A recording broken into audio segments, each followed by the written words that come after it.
Fala galera, sejam todos bem-vindos a mais um episódio do nosso curso de PHP. E nesta aula nós vamos estudar a estrutura de repetição for, ou seja, a estrutura de repetição que nos permite definir em seu cabeçalho a variável, a condição e o incremento. E então, nós temos que a estrutura de repetição for é a estrutura de repetição mais completa para nós utilizarmos, até porque, no cabeçalho da mesma, nós definimos todas as propriedades que estão presentes nas estruturas de repetição. E não somente isso, nós temos que o laço de repetição for é a estrutura de repetição mais utilizada na programação. E como nós aprenderemos em aulas futuras, essa estrutura de repetição possui uma versão aprimorada para nós iterarmos coleções. Ou seja, nós temos que a estrutura de repetição for possui duas definições. A primeira é para nós trabalharmos da forma tradicional, ou seja, a forma que é utilizada na maior parte das linguagens de programação, e a forma que nós chamamos de for each, isto é, a estrutura for para iterar coleções.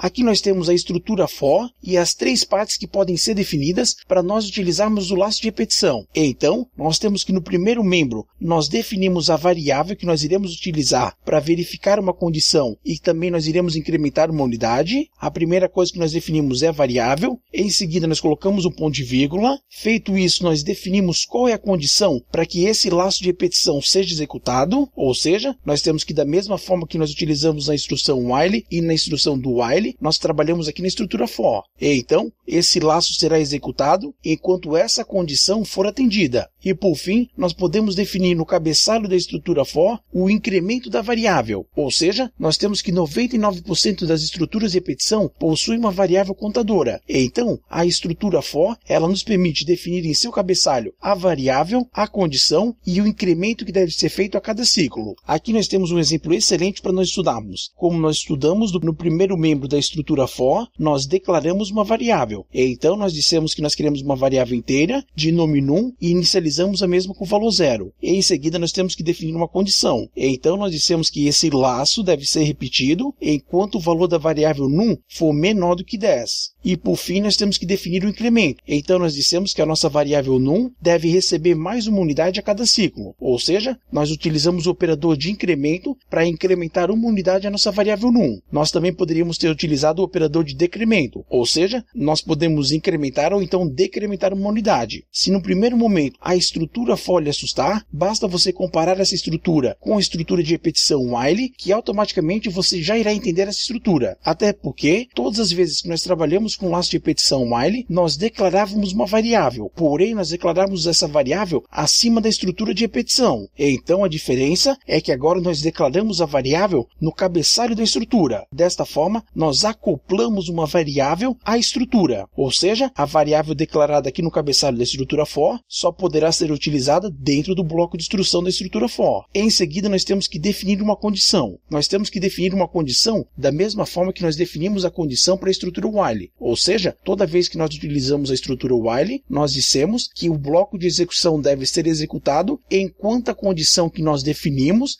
for verdadeira. Da mesma forma, nós temos aqui com a estrutura for. Porém, nós temos três segmentos. O primeiro, nós declaramos a variável. No segundo membro, nós colocamos a condição. E, por fim, nós incrementamos uma unidade. Ou seja, a estrutura for é uma estrutura de repetição completa. Até porque ela nos permite declarar uma variável contadora, verificar uma condição e incrementar uma unidade à nossa variável contadora. Aqui nós temos a utilização da estrutura de repetição for, porém, o único membro que foi definido é a condição que é verificada a cada ciclo para ver se o bloco de instrução deve ou não deve ser executado. Então, nós não declaramos uma variável e também nós não estamos incrementando uma unidade. Ou seja, nós estamos trabalhando da mesma forma que nós trabalhamos com a instrução while, porém agora nós temos que colocar um ponto e vírgula à frente da condição e após a condição. Até porque a estrutura for, ela divide o seu cabeçalho em três partes. A primeira é para nós declararmos uma variável, a segunda é para nós definirmos uma condição e a terceira é para nós incrementarmos uma unidade da variável. Agora, se nós compararmos a estrutura while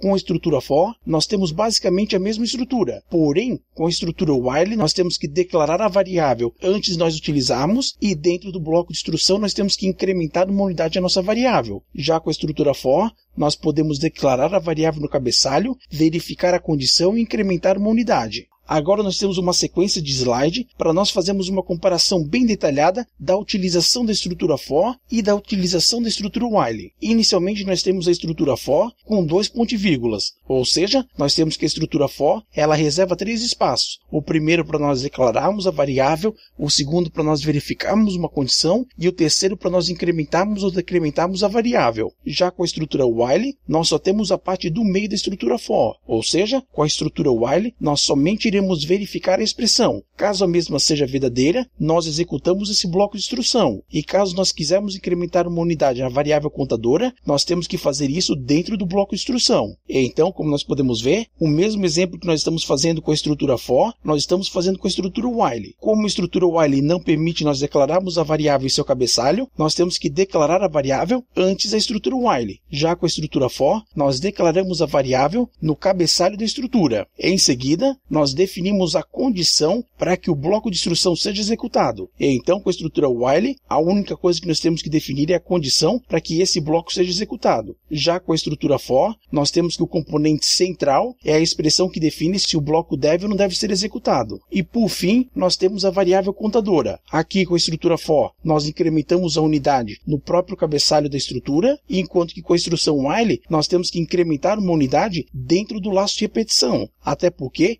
com a instrução while nós só podemos definir a expressão, enquanto que com a estrutura for nós podemos declarar a variável, verificar a condição e incrementar a variável. Ou seja, nós economizamos 2 linhas de código, até porque a declaração e o incremento são definidos no próprio cabeçalho da estrutura. E por fim nós invocamos a função echo para imprimir o valor da variável na tela. Porém essa instrução nesse momento é irrelevante. Então agora vamos revisar as estruturas. Inicialmente nós declaramos a variável. Com a estrutura for nós declaramos dentro do cabeçalho, enquanto que com a estrutura while nós temos que declarar a variável antes de utilizar a mesma. E em seguida, nós temos que definir a condição para que o bloco de instrução seja executado. E por fim, nós temos que incrementar ou decrementar uma unidade à variável contadora, ou seja, a variável que é utilizada na condição da nossa estrutura, ou seja, a variável que nós utilizamos para ver se o bloco de instrução deve ser executado novamente, ou então se o cursor de execução deve pular para a linha sequente do nosso script. Então é isso aí. Nesta aula nós tivemos uma introdução do uso da estrutura de repetição for, ou seja, a estrutura que nos permite declarar uma variável, verificar uma condição e incrementar ou decrementar uma unidade variável. Então é isso aí. Vejo vocês na nossa próxima aula. Muito obrigado e até mais. Tchau!